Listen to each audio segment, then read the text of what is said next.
প্রথমে আমরা একটি বাড়ি দেখতে পাই, যেখানে সেমেদি নামে একজন ব্যক্তি ফজরে নামাজ আদায় করছিল।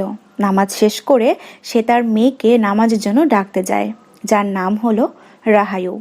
রাহায়ু অজু করতে বাইরে আসে এবং অজু করার সময় সে তার আশেপাশে কারো উপস্থিতি অনুভব করতে পারে, কিন্তু কাউকেই সে দেখতে পায় না। এরকম অবস্থায় সে তাড়াতাড়ি অজু করে ঘরে চলে আসে এবং নামাজ পড়তে থাকে। হঠাৎ করে পাশের ঘর থেকে গোংরানোর শব্দ পেয়ে দৌড়ে পাশের ঘরে গেলে দেখতে পায় মাস্ক পরা দুজন মানুষ তার বাবাকে মারধর করছে। এসব দেখে রাহায়ু তার বাবাকে বাঁচাতে যেতে চাইলে ওই মাস্ক পরা দুজন লোকের মধ্যে একজন রাহায়ুকে আটকালে রাহায়ু কামড় দিয়ে তার গালের মাংস তুলে নেয় এবং তার বাবার দিকে যেতে চাইলে অন্য মাস্ক পরা ব্যক্তিটি রাহায়ুকে ছুরি দিয়ে আঘাত করে এবং রাহায়ু নিচে পড়ে যায়। আর সেই সময় ওই দুজন মাস্ক পরা লোক পশুর মতো সেমেদির মাথা কেটে ফেলে। রাহায়ুর এসব দেখে কান্না করা ছাড়া আর কিছুই করার ছিল না। এই ঘটনার বেশ কিছু মাস পরের দৃশ্য আমরা দেখতে পাই। রাহায়ু তার মা এবং ভাইয়ের সাথে অন্য একটি গ্রামে বাস করছিল। রাহায়ু সেখানকার একটি কাপড়ের দোকানে কাজ করত।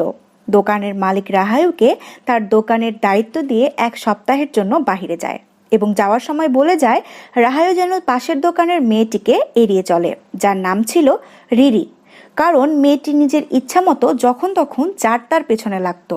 এমন সময় দোকানে একটি ছেলে আসে 1 বস্তা কাপড় নিয়ে, যার নাম রাতমান। রাতমান রাহায়ুকে পছন্দ করত, কিন্তু সে সেটা তাকে বলতে পারত না। রাহায়ু তার দোকানের কাজ শেষ করে ছোট ভাইয়ের জন্য একটি খেলনা কিনে বাড়িতে আসে। বাড়িতে এলে সে দেখতে পায় তার মা তার আঙ্কেলের সাথে কথা বলছিল, যার নাম ছিল সেন্টোট। সেন্টোট মূলত রাহায়ুদের বাড়িটা বিক্রি করার কথা বলছিল, কিন্তু রাহায়ুর এই ব্যাপারটা পছন্দ হয় না। এজন্য তার মা বাড়ি বিক্রির জন্য না করে দেয়।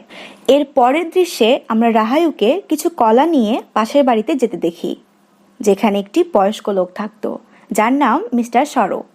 সেখানে গিয়ে রাহায়ু সাপের মতো দেখতে একটি অদ্ভুত লাঠি দেখতে পায়। সে যখন লাঠিটাকে দেখতে থাকে, হঠাৎ করেই সেই সময় মিস্টার সরো সেখানে চলে আসে এবং বলে, এটা একটা পবিত্র লাঠি, যেটা তোমার বাবা আমাকে দিয়েছিল সুরক্ষার জন্য। তিনি আরও বলেন, সেন্টোর তোমাদের বাড়িটা বিক্রি করার কথা স্থির করে ফেলেছে। আমি জানি এজন্য তুমি তাকে পছন্দ করো না। যদি তোমাদের বাড়িটা বিক্রি করে দিতে হয়, তাহলে তোমরা তোমাদের পুরনো সেই বাড়িতে গিয়ে থাকতে পারো, যেখানে তুমি ছোট থেকে বড় হয়েছো, আর সেটি বাজারের ঠিক পেছনে। রাহায়ু ধীরে ধীরে সেই বাড়িটার দিকে যেতে থাকে, যেখানে এখন শুধু প্রার্থনা করা হয়। ঠিক সেই সময় সেই বাড়িতে একটা ছেলে নামাজ পড়ছিল, আর তার নামাজ পড়ার সময় পেছন থেকে তার ঘাড়ে বারবার কেউ যেন হাত রাখছিল। ব্যাপারটি বুঝতে পেরে ওই ছেলেটি নামাজের দোয়াগুলো জোরে জোরে পড়তে শুরু করে। ঠিক ওই সময় রাহায়ু নামাজ পড়ার জন্য সেখানে অজু করতে থাকে। হঠাৎ করে বিদ্যুৎ চলে যায় এবং পুরো ঘর অন্ধকার হয়ে যায়। ভেতরে নামাজ পড়তে থাকে সেই ছেলেটি অনুভব করে তার পেছনে অনেকগুলো জিন তার সাথে নামাজ পড়ছে। তখন সে ভয়ে ভয়ে হঠাৎ পেছনে তাকালে সে দেখতে পায় সেখানে কেউ নেই। তখন সে দৌড়ে সেখান থেকে পালিয়ে যায়। সেই সময় রাহায়ু ভেতরে আসে নামাজ পড়ার জন্য।